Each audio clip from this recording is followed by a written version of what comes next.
risih lah. Iya, ribet risih, segala panas macam, lah. ya. Iya sih, awalnya tuh panas.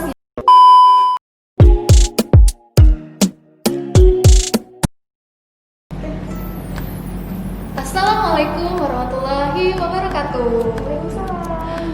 Oke teman-teman, perkenalkan nama saya Sucitria Purwati dari bidang pimpinan cabang Kabid Media dan Komunikasi.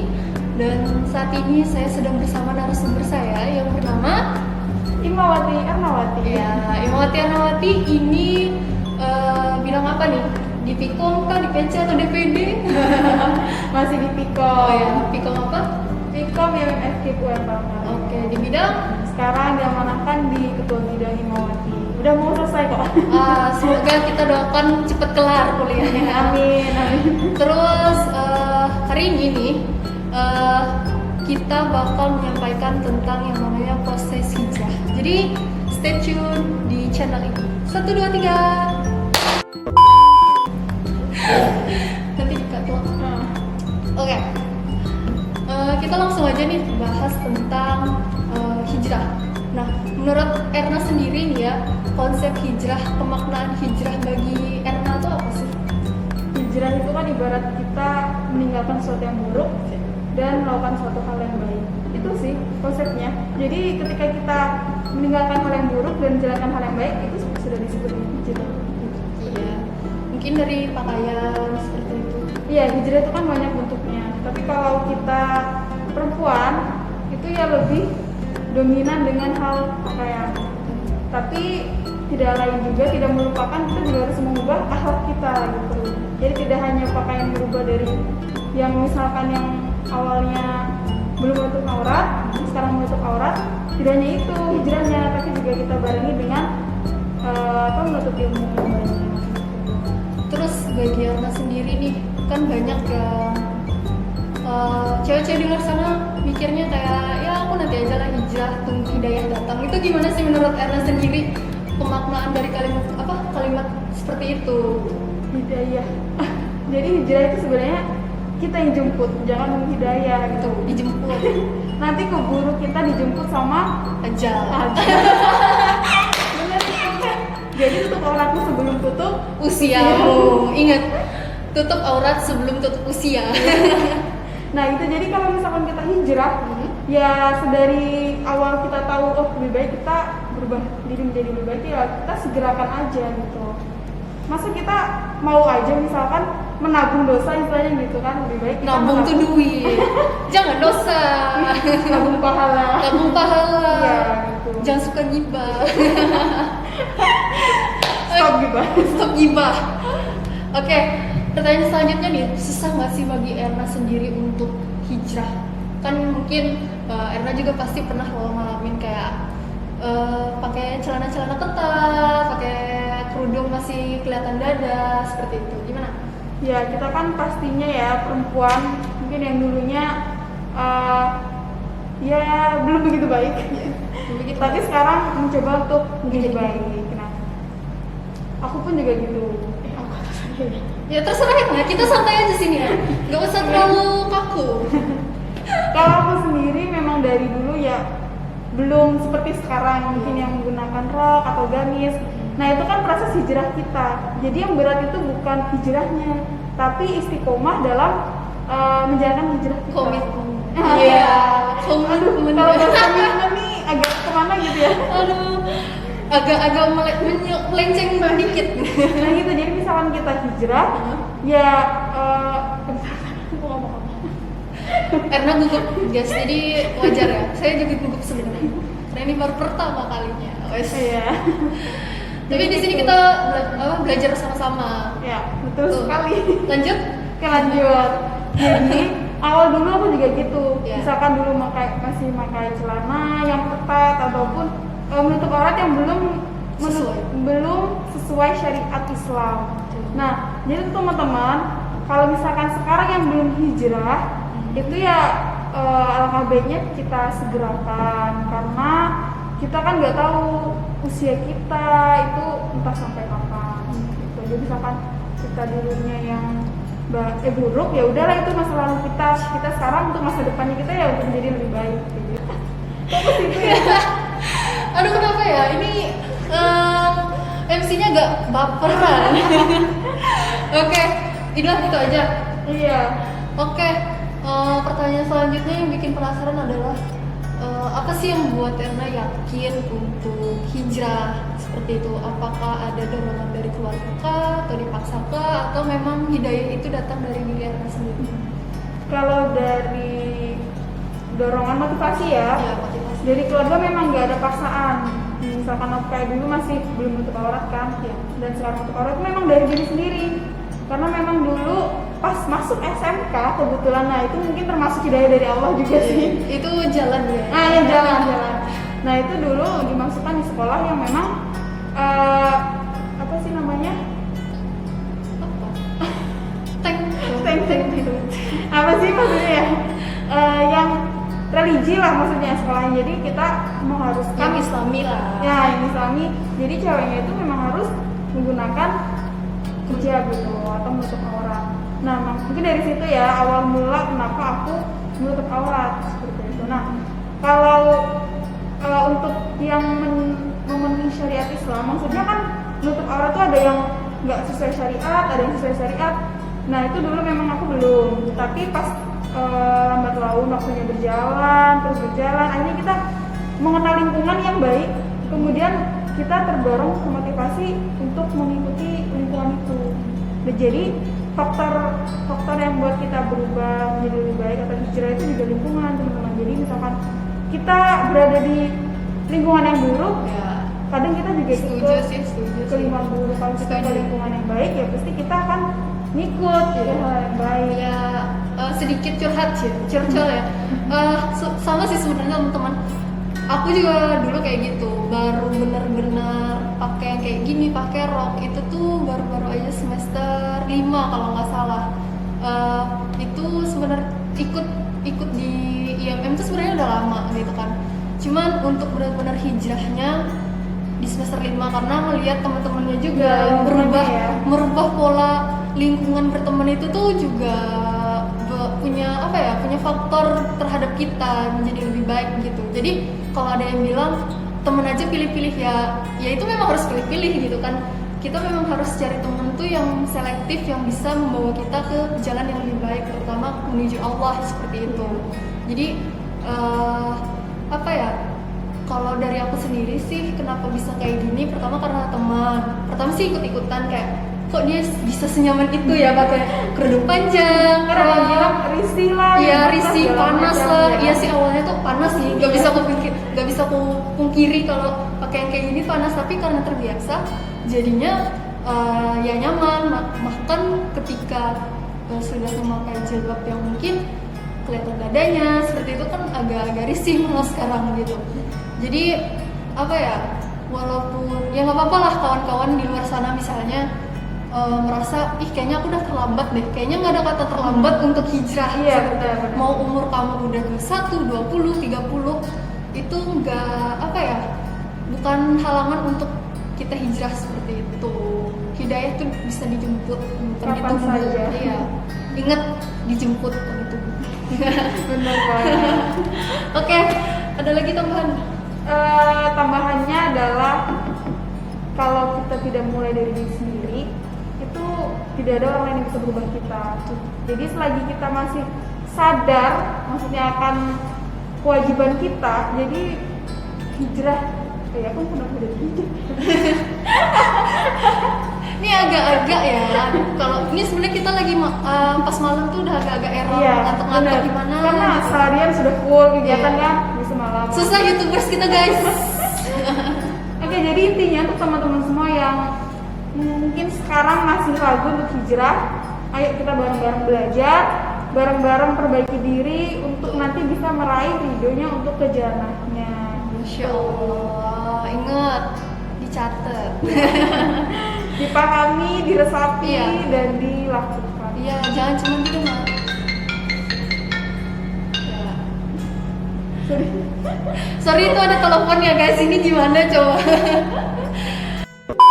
Ketika Erna memutuskan berpenampilan seperti ini, bagaimana tanggapan keluarga sama teman-teman? Nah itu salah satu tantangan kita dalam proses hijrah. karena yang paling sulit adalah istiqomah kan tadi aku bilang. Istiqomah itu atau dalam prosesnya itu panjang, jadi tidak hanya mulus kayak jalan gitu kan. Jalan juga ada Oh iya, jalan juga ada kakinya gitu. Jadi nggak hanya kayak penggaris gitu, penggaris yang lurus, tapi juga ada belok-belok, ada lubang segala macam. Nah itu di situ proses hijrah kita. Jadi kalau aku memang keluarga malah senang, jadi melihat perubahan yang jadi lebih baik itu kan senang. Juga lingkungannya juga banyak yang mendukung. Misalkan, ayo kita ikut kajian ini, jadi wah, jadi orang-orang sekitar kita tuh mensupport kita untuk menjadi lebih baik lagi. Gitu. Oke. Terus dari teman-teman kuliah sendiri, ketika gimana ya?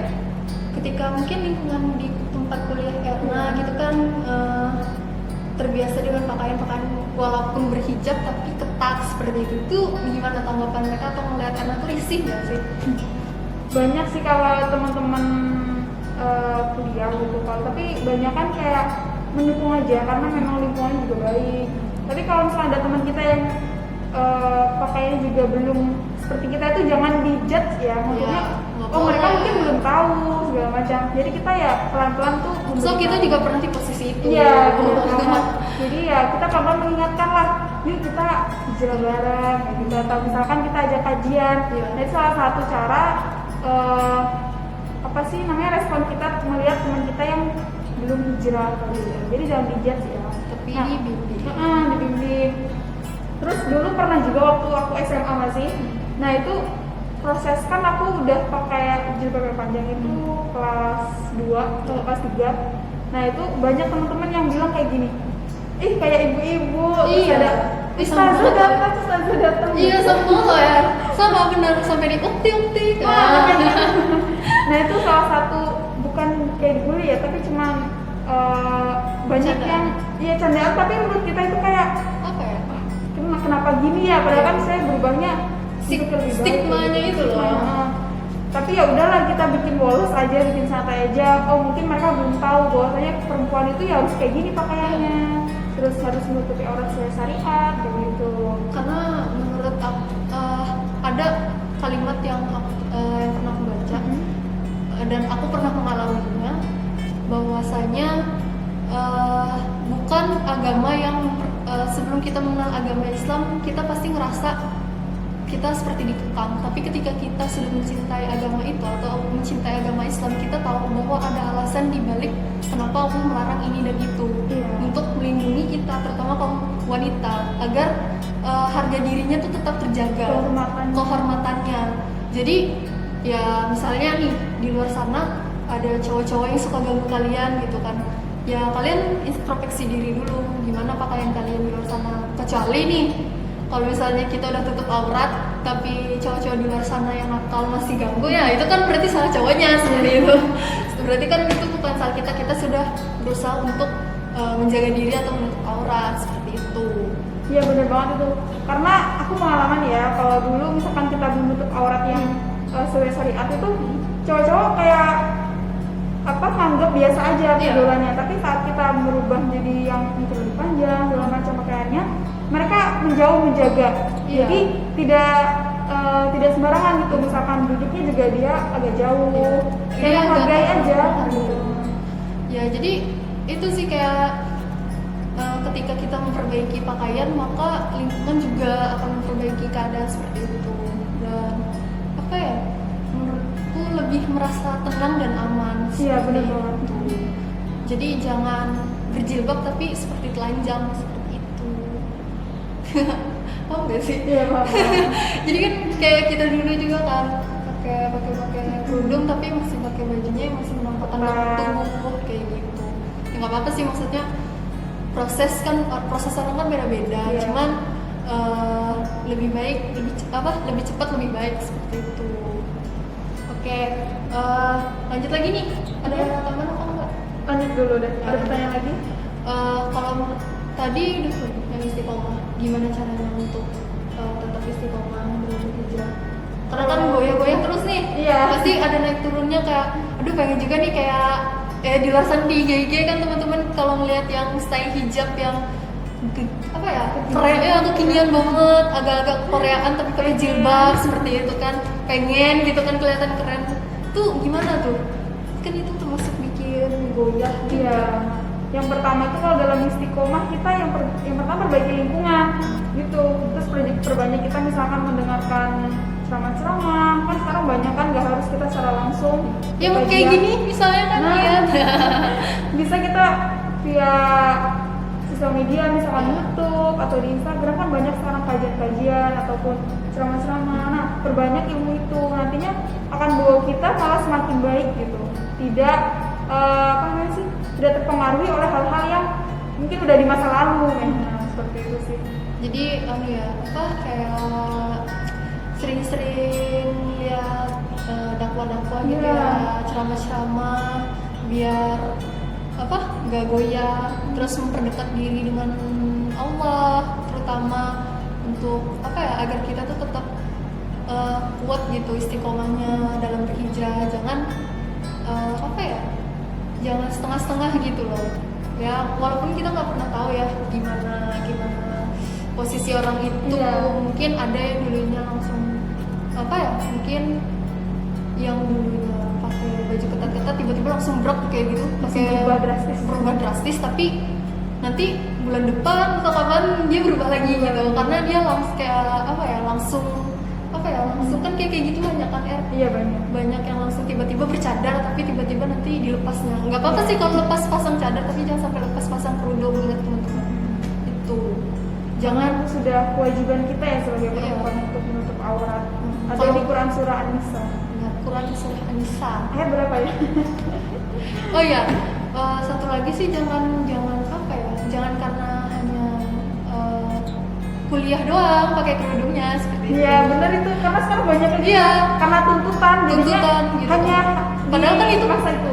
Padahal kan itu bukan tuntutan karena kampus, tapi tuntutan karena kita seorang wanita muslim. Iya. Seperti itu.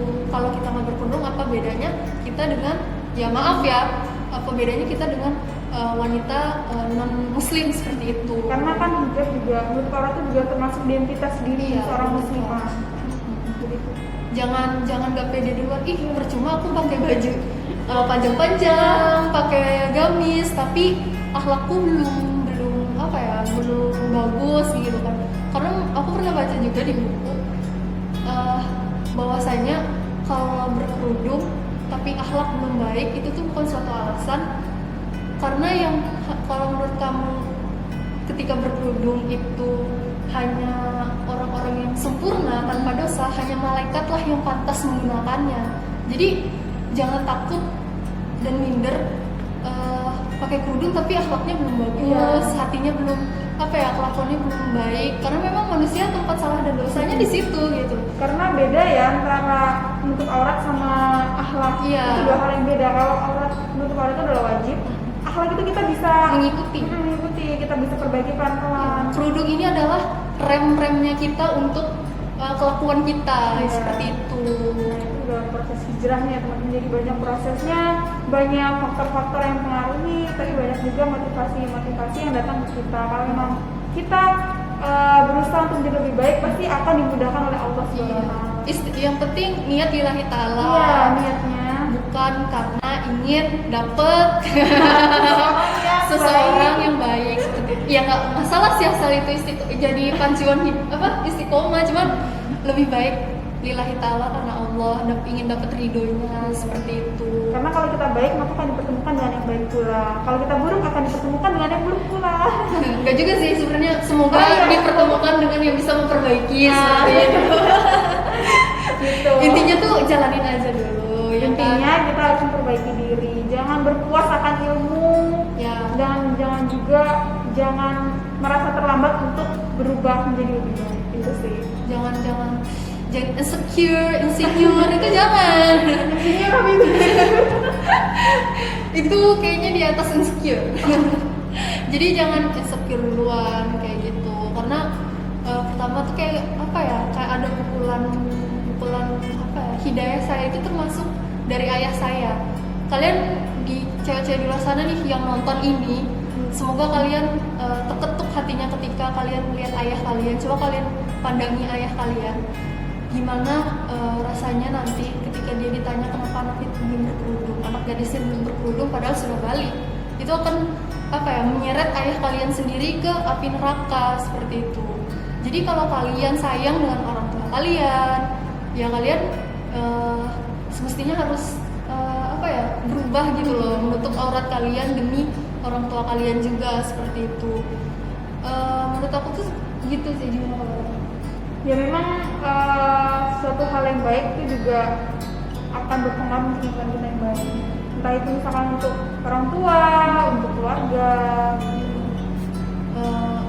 Menurut aku sih itu ya, kalau dari aku sendiri hidayahnya itu pertama dari ayahku sendiri. Kayak ketika ayahku sakit, aku tuh ngeliat ya kayaknya umur orang tua aku gak lama nih, sampai kapan aku mau gini terus gitu kan, gak berubah-ubah, lepas pasang kerudung terus kan. Jadinya mulai dari situ kayaknya entah pas sholat kayak gitu kan, kayak ayo nih kapan, dalam hati ayo nih kapan mau hijrah, kalau sampai ya amit-amit yang saat itu kalau ya udah nggak ada gimana kayak gitu kan, maksudnya kayak ada rasa penyesalan. Jadi mulai dari situ mulai coba pelan-pelan, walaupun sih sebenarnya kan aku tuh terkenal tomboy banget ya teman-teman, aku tuh terkenal dengan tomboy abis. Jadi aku tuh kemana pakai celana, pakai kemeja ala-ala Korea gitu. Terus ketika aku berubah pakai gamis kayak gitu kan, terus pakai kerudung panjang-panjang tuh, jadi seisi ruangan sekre itu tuh sama teman-teman kelas di kampus tuh juga kayak kaget kayak gitu kan. Ya kayak Erna juga kayak ih ukti kayak gitu kan, ustazah gitu. Kayak kaget sih mereka ngelihat aku tiba-tiba hijrah kayak gitu, walaupun dalam hatiku sendiri ya aku juga lagi berubah pelan-pelan aku. Jadi aku memperkuat hijrah atau istiqomah walaupun akhlaknya belum bener lah. Jadi ya dengan pelan-pelan kan. Iya, pelan-pelan prosesnya. Jadi aku mendekatkan diri dengan teman-teman yang memang baik seperti itu, yang bisa membawa aku ke hal-hal positif dan dekat dengan Allah seperti itu. Karena kadang itu kalau kita ketemu teman yang baik nanti akan ada sharing kan. Iya, ada nanti sharing. kita dapat ilmu Kayak gini kan misalnya, kayak gitu. sharing bareng gitu kan. Jadi jangan jangan nunggu nanti dulu. Kita nggak pernah tahu kita tuh dilamar cowok atau dilamar kematian. Jangan sampai hijab pertamamu itu dipakaikan ketika kamu meninggal seperti itu. Pakai sekarang, lebih baik pakai sekarang daripada nanti ya. Kita nggak pernah tahu umur kapan ya, muda tua tuh kita wallahu a'lam kita tahu. Jadi lebih baik mumpung masih ada waktu, mulai dari sekarang gitu. Mungkin teman-teman yang nonton bisa dapat hidayah ya. Amin. Semoga terketuk pintu hatinya untuk berhijrah, dan yang sudah berhijrah istiqomah seperti itu. Terima kasih Erna ya udah meluangin waktunya. Ini sibuk banget guys YouTubers kita. Mungkin mau promosi YouTube-nya gitu kan. Pokoknya like, comment, dan subscribe. Apa YouTube channelnya? Catatan Muslimah di sini linknya. Jadi di situ tuh ada musikalisasi puisi ya area. Salah satu yang isi adalah ada suatu hal yang kita ucapkan salah tuh Ya, maaf kalau ada salah kata ya. Karena kita di sini bukan untuk menggurui, tapi di sini kita saling sharing. Kalau misalnya ada kesalahan ya kan mohon maaf. Maaf loh kalau misalnya ada kata-kata yang disengaja atau tidak sengaja terucap. Ambil yang baik, buang yang buruk. Seperti itu. Jangan kesinggungan jadi orang seperti itu. Ambil yang positifnya aja. Ya, mungkin sekian dari kami. Mungkin itu aja sharing-sharingnya lah. Ya. Oke, saya tutup. Saya Imawati Suci. Sampai ketemu. Saya Imawati Erhawati. Sampai ketemu di podcast selanjutnya. podcast selanjutnya, podcast vlog selanjutnya. Tungguin Podcastnya aja. apa namanya? Ruang Bincang Kader. Rubik. Rubik. Jangan Rubik. lupa ditungguin terus. Stay tune di YouTube-nya PCIMM Kota Palangkaraya. Ya, mungkin itu saja. Kita tutup dari Fisabilillah. Wassalamualaikum warahmatullahi wabarakatuh.